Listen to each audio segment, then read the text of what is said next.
Acting Secretary Moodley, I am now joined by Admiral Stavridis, retired United States Navy. Admiral Stavridis, of course, was the Supreme Commander of NATO, Commander of Southern Command, frequent guest. I want to begin by saying, Admiral, in January, you and I talked about coronavirus, and we both bemoaned a lack of awareness and preparedness. 5 weeks later, sadly, we were right, but I'm glad to see everyone getting their act together now. Your reaction? I think that's correct, up to the point of everyone getting their act together. I'm still seeing pockets globally where this is not being addressed sufficiently, places like Iran, parts of sub-Saharan Africa. But, hey, Hugh, you and I have seen this one and talked about it. This is all hands on deck. And it's going to require a global level response, and we're all going to have to pull on these oars together. This is dangerous. I do not want to be an alarmist, and I don't think we've ever been alarmist about it. But let's face it, this is going to continue spreading, and it's going to require much more than just some basic quarantining in Hubei, China. This is big casino. It is big casino. I want no one to panic. I think the markets are acting irrationally at this point. I do want people to understand that 80% of the people who get this will have a bad case of the flu, and that 20% will have serious respiratory problems. And of that 20%, 10% are likely to expire.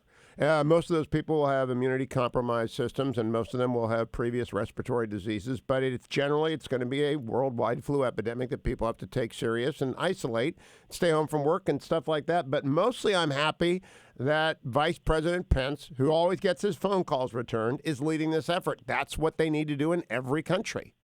I completely agree.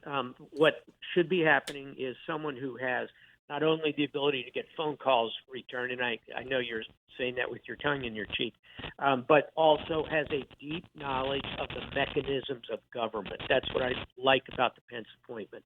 Not only does he really get Washington, he's been a governor, he's been a congressman. He knows how to move money and resources, and that's what this is going to be about.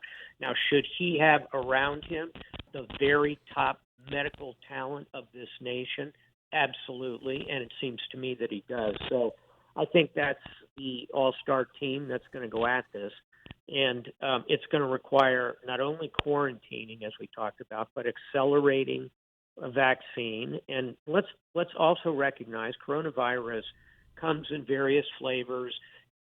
Probably it's going to be here to stay, and I would predict by next year's flu season, we're all going to get a coronavirus shot. Yep. As part of what this is going to be going forward, and what has been thought of as cold and flu season is going to be cold, flu, and coronavirus season from here on out. Well said.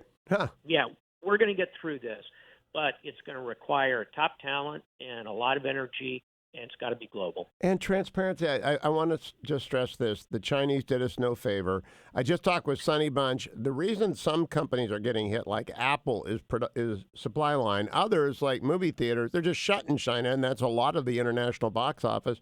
They just did no one any favors. Iran is now the problem. I think China's actually become reasonably transparent about this, but Iran has not, and they are going to be isolated as a result. Absolutely correct. And let's face it, this is piling on right after the elections in Iran. And so we've got a whole new wave of energy into the hardliners there who are going to take advantage of this, who are going to leverage it. They're going to play it to their people as a conspiracy theory that was generated in a Western biolab, which obviously it's not. Came out of China, and we can trace it right back to these live animal markets. At the end of the day, Iran will only hurt itself by the way it's going forward. It will become a case study in how not to deal with this. All right, now I want to switch over to the Navy's budget because there was some alarming testimony this week before the House Armed Services Committee. I had Acting Secretary Moodley on just now. Told me, look, if they want us to get to where the president wants to get, they got to give me $120 billion more over 10 years. Top line Navy budget, $120 billion, starting at 5 to 7 a year and accelerating. I don't think that's an unreasonable ask, but you got to ask. I don't know why the SecDef didn't ask. You don't get what you don't ask for in that town, right? That's absolutely correct. And I have not parsed into the details of how much of this is going to be pulled out and going to, for example, the border wall, or what other mechanisms are there. Hey, let's face it, in Washington, there are always going to be last-minute plays by the administration to put money into things that the administration wants as opposed to what the department wants. On this one, I am obviously four square behind the Chief of Naval Operations, Admiral Mike Gilday, Acting Secretary of the Navy, Tom Modly, who I think, as I have said before, is doing an exceptional job across the board. And I think he's navigating difficult waters, if you'll permit me that slight pun.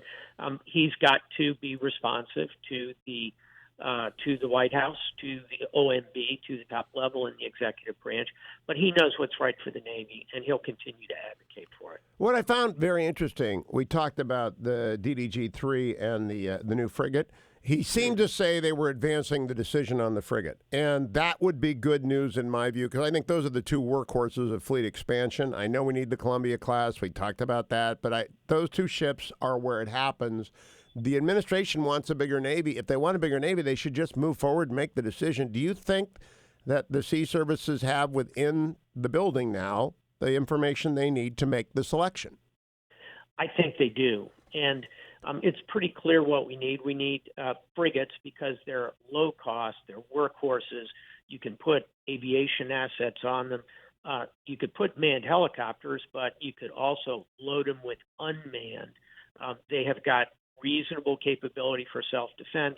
You can package the whole thing and make a lot of them and make them quickly. And that was the experience with the Oliver Hazard Perry frigates, which got a lot of criticism justly on their lack of ability to be in a hard warfighting environment. And yet, if you really look at the trajectory of those FIG 7s, as we call them, FFG 7 was the whole number, Oliver Hazard Perry, the lead ship, they did marvelous for us across both the Cold War and into the global war on terror. Well, $120 billion over 10 years, in addition to all the spending we're doing, is not that much for global security. That's why I'm astounded that the president, and I don't know that he knows it, I don't know that he's focused on this, he is behind the Obama ship deployment plan. I mean, way behind it. I know. And let's face it, another cut.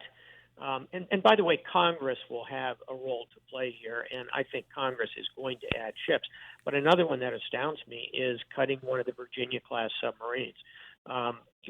We absolutely need nuclear-powered submarines, attack submarines. Certainly we need Columbia, the ballistic missile submarine. We're going to get that. Everybody agrees on it.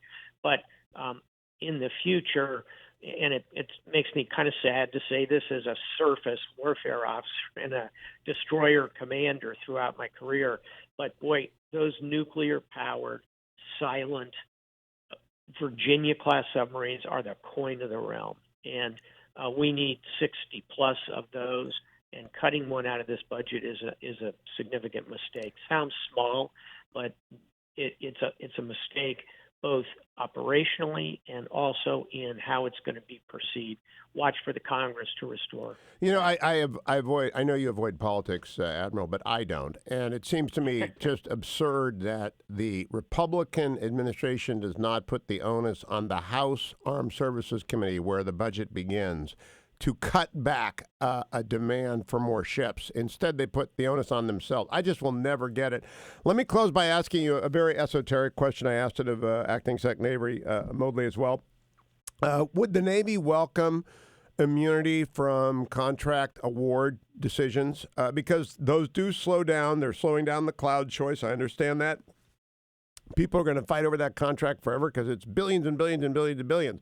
But we need some ships. Do you think the Navy would welcome in the defense legislation this year immunity from selection on the frigate?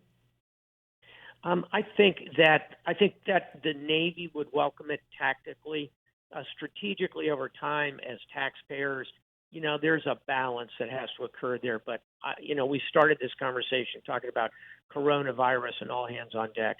I think getting our shipbuilding numbers up is an all-hands-deck evolution. I would take that tactical advantage in a limited year or two package. That's it. I'm not saying do it for for every ship. I'm just saying these frigates do pack a lot of punch, right? They change the equation.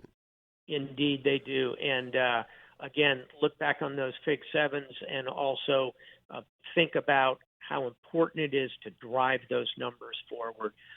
We can afford to do this as a nation, and it is going to pay big dividends for us if we do it. And if we don't, we're going to rue the day as China zooms by us in ship numbers. Admiral James Stavridis, always a pleasure. Thank you for joining us this morning, Admiral. We'll post the audio of that over at HughHewitt.com. Quite the Navy. Let me remind you,